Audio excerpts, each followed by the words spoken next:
ladies and gentlemen, welcome to Miami. There's a couple of aircraft between us and the gate. Please remain seated with your seatbelt fastened. We'll move again in just a few moments. Thank you for your patience.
Bonjour à tous, donc je me présente Rudy Jacroc. Pour ceux qui ne me connaissent pas, je suis un joueur du Fax Futsal, hein. Donc si je me retrouve aujourd'hui devant vous, c'est pour vous présenter le président du Fax Futsal. Tout le monde le connaît, il est plus à présenter, monsieur Steve Bistoquet. Bonsoir Steve. Bonjour, bonsoir l'équipe.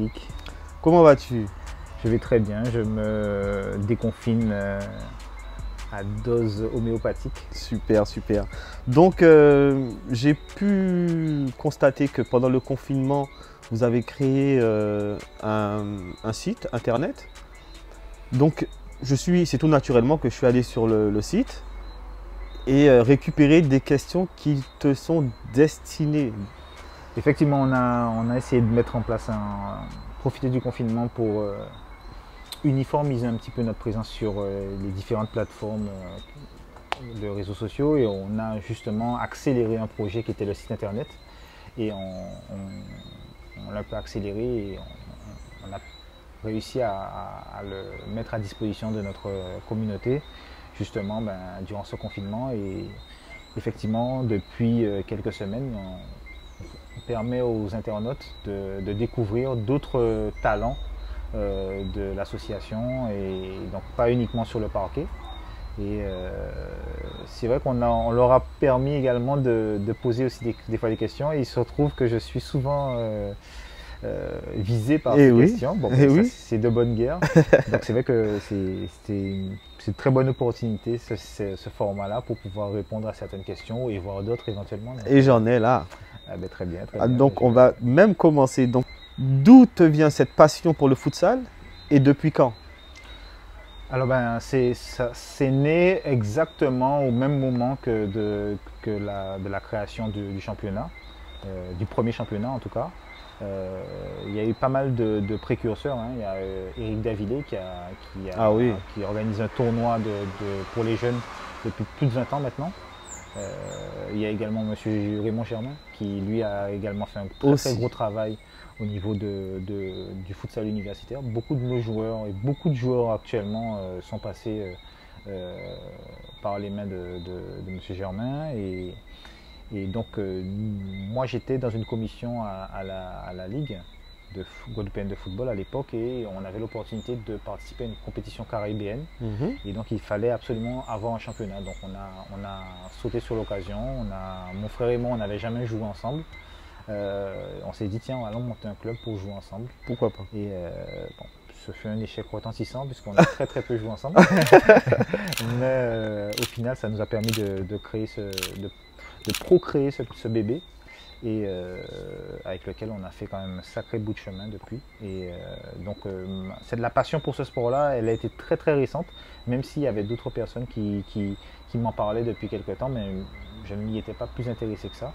Donc on a sauté sur une aubaine, et comme on était plus ou moins frustré du fonctionnement général du foot en Guadeloupe, avec des stades un peu vétustes, des terrains un peu pitoyables, et une organisation un petit peu laisse à désirer. Qui laisse à désirer.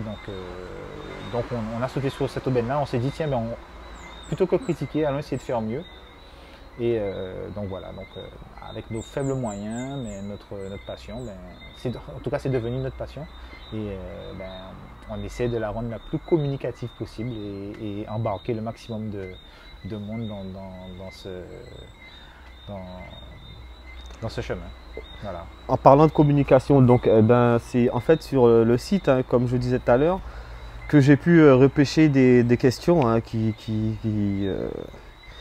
te sont destinées. Donc, il y a 2 ans de ça, vous aviez organisé un match de gala avec des anciennes gloires du football français, entre autres l'Olympique lyonnais. À quand la prochaine édition? Alors, c'est vrai, quand on parle de l'Olympique lyonnais, on est obligé de parler de nos parrains, donc Benoît et Alexandre Lacazette. Benoît qui est justement à l'origine quelque part de notre structuration, parce que c'était lui, c'est vraiment lui qui nous parlait du futsal chaque année à ses retours en Guadeloupe. Il nous en parlait. On s'était connus donc à Lyon déjà à l'époque. L'année où on a pu commencer enfin le futsal en Guadeloupe, il nous a rejoints à plusieurs reprises durant l'année, notamment pour aller à Cuba avec la sélection, mais également participer aux playoffs avec nous. Et donc c'était une très très belle expérience. On a toujours eu un lien, mine de rien, avec la ville de Lyon et le club de l'Olympique lyonnais. Très étroit. Plus ou moins, je dirais pas étroite parce qu'on n'a pas le lien direct avec la structure, okay. Mais avec beaucoup d'acteurs qui eux y évoluent. Ah d'accord.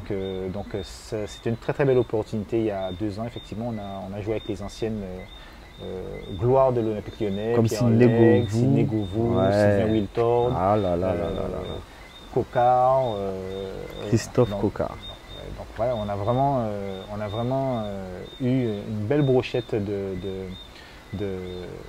joueurs. C'était une belle fête? Tout à fait, oui, c'était vraiment une très très belle expérience. Les gens, et ainsi que les joueurs, le public a pu justement savourer quelque part ce sport-là de manière beaucoup plus populaire que ce que nous on faisait déjà au quotidien avec la compétition. Et donc nous on travaille, on s'est déjà dit avec les organisateurs, les co-organisateurs que ça serait bien qu'on remette ça. Malheureusement c'est des gens qui ont des calendriers qui sont très courts, très short.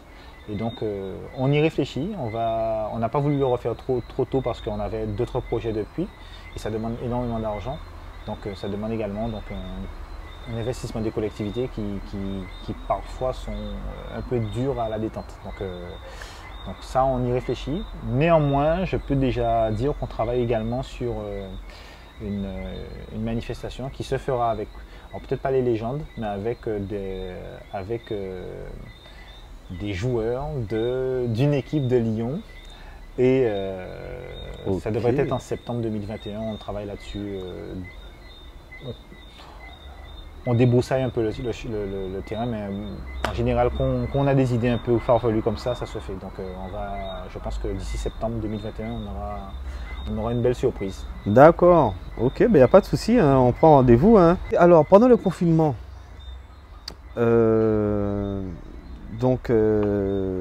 voilà, les joueurs étaient chez eux, donc il n'y avait plus d'entraînement, la saison est terminée. Le gouvernement maintenant a posé des conditions concernant le sport collectif.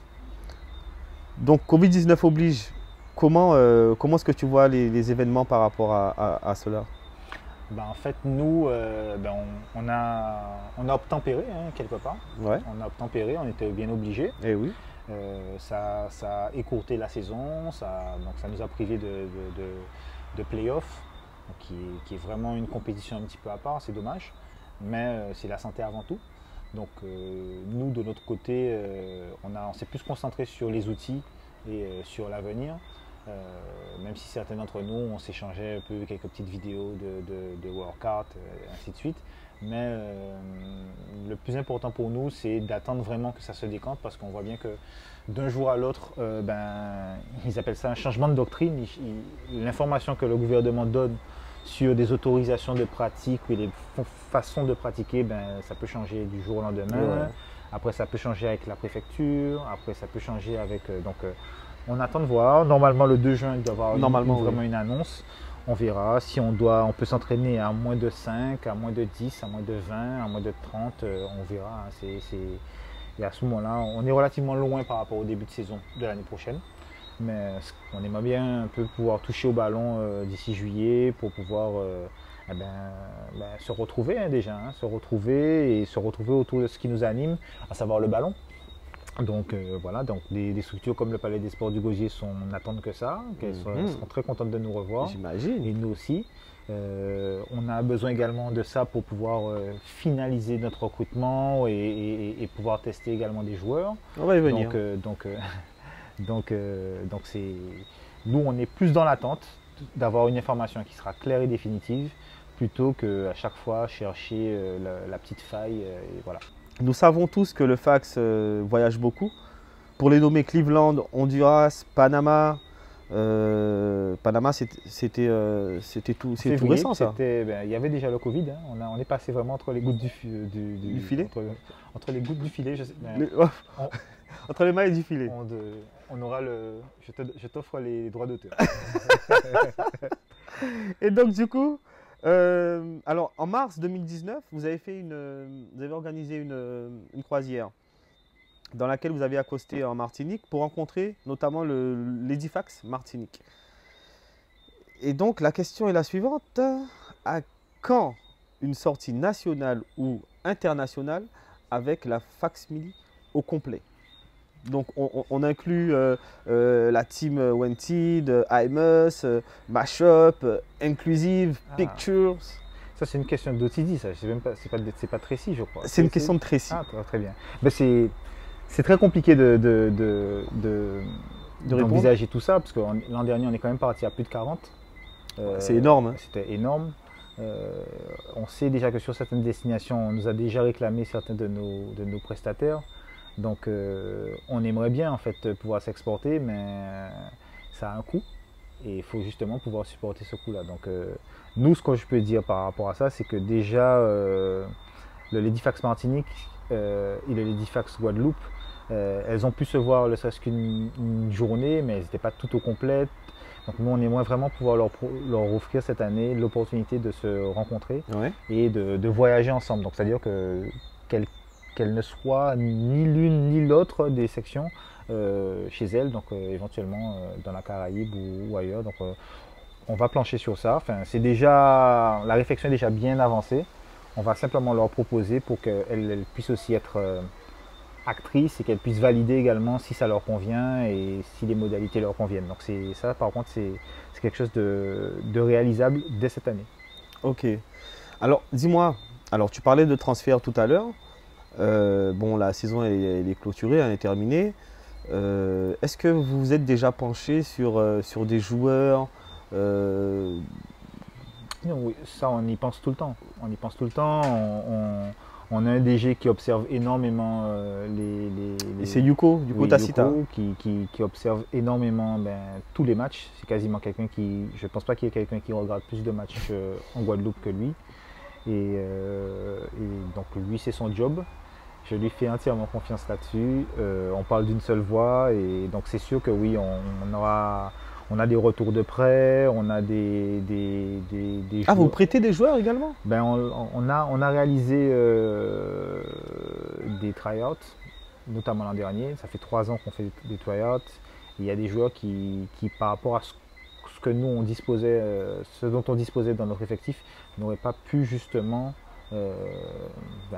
postuler ou jouer de manière satisfaisante. Donc on a pu envoyer par certains moments des joueurs dans d'autres clubs pour qu'ils puissent découvrir cette discipline-là, parce qu'ils n'avaient pas cette expérience-là. Et je pense que cette année, on va sûrement en récupérer. Et je pense qu'on va recruter aussi des jeunes. En fait, on va voir vraiment poste pour poste comment on peut renforcer notre effectif, parce qu'on a de vieux briscards aussi qui vont aussi, pour certains, nous abandonner. Mais président, il faut nous donner un nom, il faut nous dire quelque chose. Non, je ne peux pas vous donner un nom, mais par contre, ce que je peux te proposer, c'est que toi, tu aies l'exclusivité pour annoncer Moi, je signe tout de suite. Ben, très bien. Ben, une des prochaines émissions, ça sera toi, et à ma place, il y aura sûrement la prochaine recrue du fax. La prochaine recrue, on va essayer de faire ça comme ça. Ça peut être, ce format-là peut s'y prêter très bien. Il n'y a pas de souci. C'est aussi une des évolutions qu'on essaie d'apporter pour rendre notre sport un peu plus sexy quelque part. Hein. Donc nous, on va comme chaque année annoncer des arrivées, des départs, peut-être pas de départ, mais peut-être des arrêts comme moi. Oui, j'ai vu qu'il y a une question qui s'adressait à toi par rapport à ça. Ah donc bon? On se demandait, j'ai cru que quelqu'un se demandait si ton arrêt était définitif. Je ne sais pas si ça va dépendre de ta carrière de journaliste ou pas. C'est une question que tu me poses là, tu attends une réponse en fait. Je fais le relais de quelqu'un qui a dû poser, j'ai croisé cette question-là. Heureusement, je n'ai pas vu que des questions qui m'étaient adressées, j'ai vu même des questions qui... Donc, alors, bon, me concernant, je pense que là, c'est vrai que cette saison, je tirais un peu la langue. Donc là, je pense que c'est l'année où je dois vraiment raccrocher et passer à autre chose. Donc, j'ai eu l'opportunité de me lancer dans un nouveau job. Donc, j'y vais à fond et puis voilà quoi. Mais de toute façon, d'une manière ou d'une autre, je serai toujours avec le fax. Je suis faxien à la mort, ça, il n'y a pas de souci. Donc s'il y a un problème un jour, je suis là. De toute façon, il y a le fax club hein, toujours. Hein. Le fax club compte sur toi. Ah bon? Bon, ben il n'y a pas de souci. Tu as déjà remporté un tournoi avec les vétérans du fax. Oui. Donc, ok. Moi, j'ai pas pu jouer avec mon frère longtemps, donc je suis obligé de m'y mettre. J'espère qu'il va prendre sa retraite bientôt pour qu'on puisse jouer ensemble. Non, non. Bon, ben d'accord. Il faut le laisser. On va le laisser. On parle de Vincent là. Oui, tout à fait. Non, il est bien là. Il est bien. Mais très bien. Donc, dans le mercato, ça va commencer. On va faire des annonces, je pense, d'ici peut-être une quinzaine de jours. Où est-ce qu'on peut retrouver ces annonces? Ça sera sur notre site. Ça sera également relayé sur les réseaux sociaux et on vient de prendre mot, donc il y aura peut-être une exclusivité qui sera vidéo, qui sera diffusée je sais pas, sur YouTube ou Facebook, on verra, ça dépendra de Intrusive Pictures. Voilà, ok, d'accord. Cette question-là, elle me tient vraiment à cœur puisque je fais partie je suis éducateur de la Fax Academy. Tu es partout, toi? Oui, mais non, mais ceux-là, en fait, c'est la relève, c'est les jeunes. Moi, quand j'étais plus jeune, on m'a appris des choses. C'est logique que je retransmets ce qu'on m'a appris. C'est vrai, c'est ce qui... Avant nous, nos éducateurs ont vécu les mêmes choses et on se rend compte que même quand on ne veut plus le faire, on s'y retrouve. L'académie, c'est vraiment un peu ça. Mais l'académie, elle a un but aussi qui est vraiment même plus intéressé. C'est-à-dire que nous, lors de nos voyages, on s'est rendu compte qu'il y avait beaucoup de jeunes qui pratiquaient déjà ce sport-là. En Amérique du Sud, ils ne font que ça jusqu'à 13-14 ans. Ah ouais. Et on affrontait des équipes qui ne pratiquaient que ce sport-là et depuis plusieurs années. Mais donc, en Amérique, pardon président de te couper, mais en Amérique du Sud, apparemment, il n'y a pas de foot à 11 les gamins ne voient pas le gazon avant 14 ans. Donc ils jouent en espace réduit et après, on arrive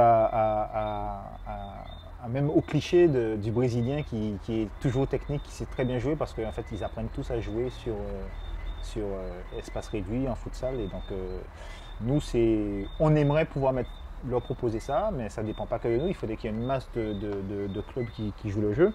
Mais dans tous les cas, nous, on prépare le fax dans 5 ans, dans 10 ans. Donc, on a des petits qu'on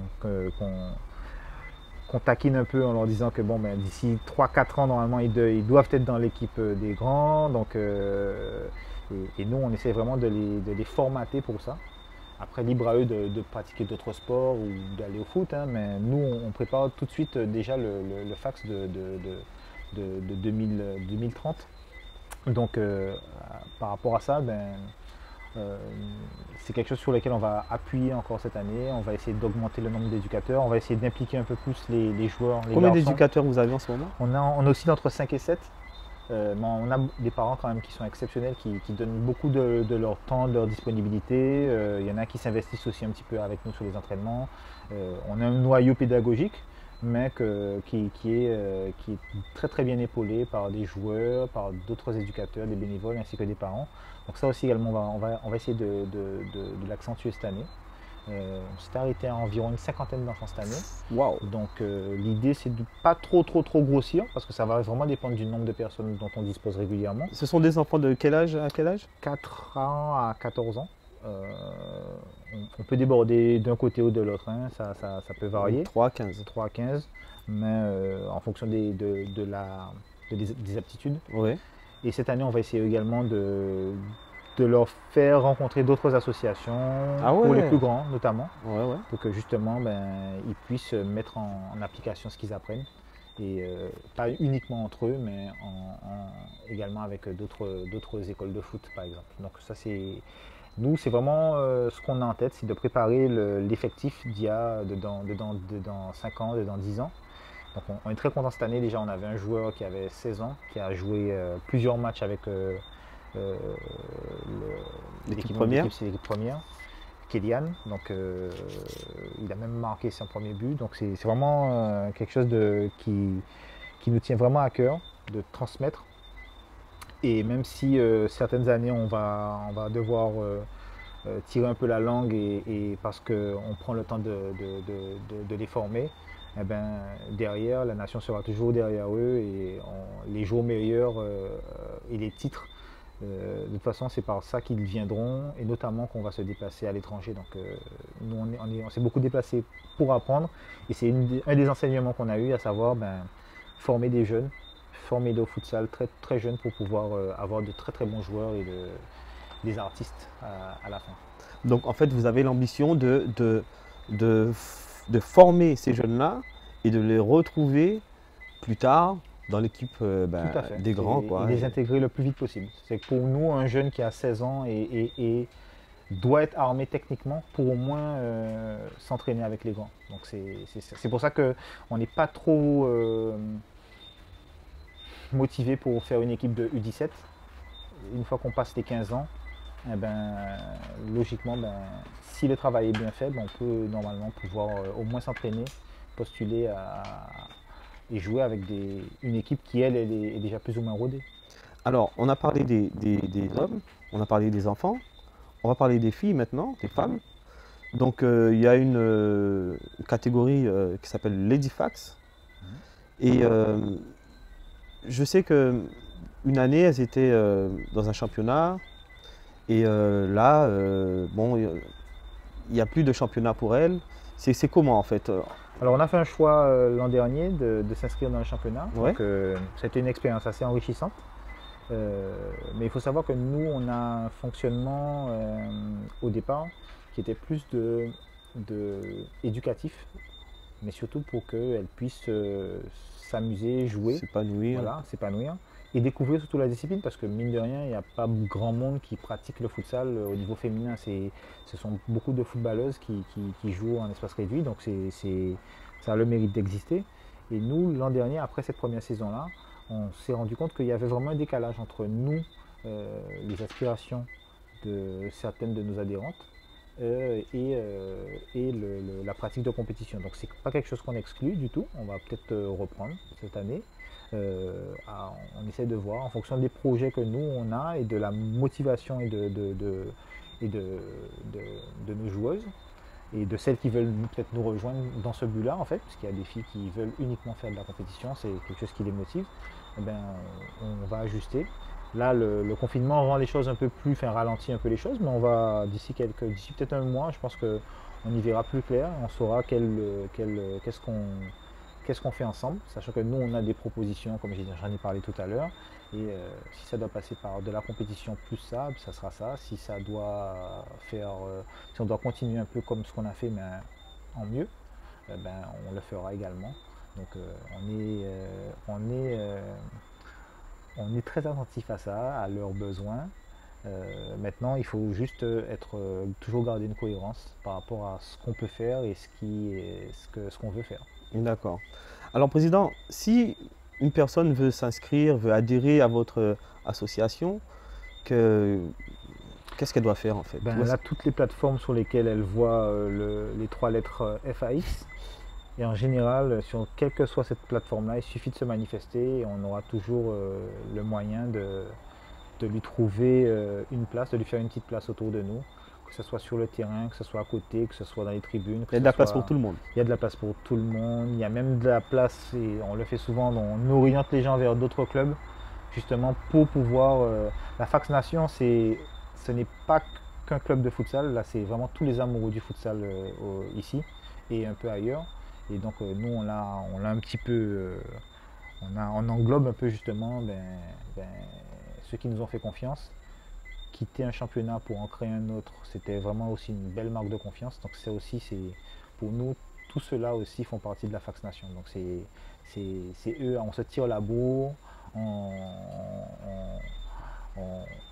se bat ensemble, franchement, et malgré tout ça, au final, on est bien content qu'il y ait eu cette adversité-là parce que c'est justement ça qu'il nous fallait pour pouvoir, quand on voyage, avoir un niveau un peu plus correct. Et le dernier voyage au Panama était, en ça était quand même une belle réussite parce qu'on a affronté de très très belles équipes. Et on a su répondre à notre façon, mine de rien. Donc il y a encore du boulot, mais pour vous, la plus belle expérience avec le Fax, expérience sportive, ce serait... j'ai du mal à arrêter une destination parce qu'en fait chacune a permis de toucher la suivante. Donc, et je n'en vois aucune effectivement qui se détache parce que dans notre stratégie et dans la stratégie qui est la vision qu'on a de ce développement de ce sport-là, s'il n'y en avait pas une, eh ben, on ne pourrait pas arriver là où on veut arriver dans 3-4 ans. Donc, et chacune était singulière, chacune était, je pourrais vraiment... elles ont toutes leur importance en fait. Tout à fait. Elles sont vraiment même fondamentales pour pouvoir... voilà. La CONCACAF, c'était intéressant. On a vu ce que c'était. Et à chaque fois, on n'était pas armé de la même façon pour aborder ces compétitions. Donc, on s'est nettement amélioré au fur et à mesure. Des fois, on a le regret, on s'est dit, tiens, on aurait eu cette équipe-là à cette époque-là, ben, on aurait fait, voilà. Et ça aurait peut-être permis d'aller plus vite, mais chaque chose en son temps. Et donc, la plus belle destination, comme j'ai pu lire dans l'une des interviews, ça sera sûrement la suivante, la prochaine. Donc, reste à voir. Hein. Voilà. Donc, ça avance. On a de très, très, très, très grandes ambitions avec le DG sur les destinations à venir. Donc, ça, on ne le saura pas tout de suite, malheureusement. Ben, merci Président hein, d'avoir répondu à nos questions hein, qu'on peut poser directement sur le site Fax Nation. Donc Sydney me dit à l'oreillette que l'émission touche à sa fin. Hein, donc c'est tout naturellement que je vais devoir écourter cette émission. Donc Président, encore merci hein, C'est moi, tu t'en sors pas trop mal, je peux renouveler ton contrat. Ok, on va faire comme ça. Donc voilà, chers auditeurs, auditrices, je vous souhaite de passer une bonne semaine, un bon déconfinement et vous dis à très vite. Ciao, bang bang.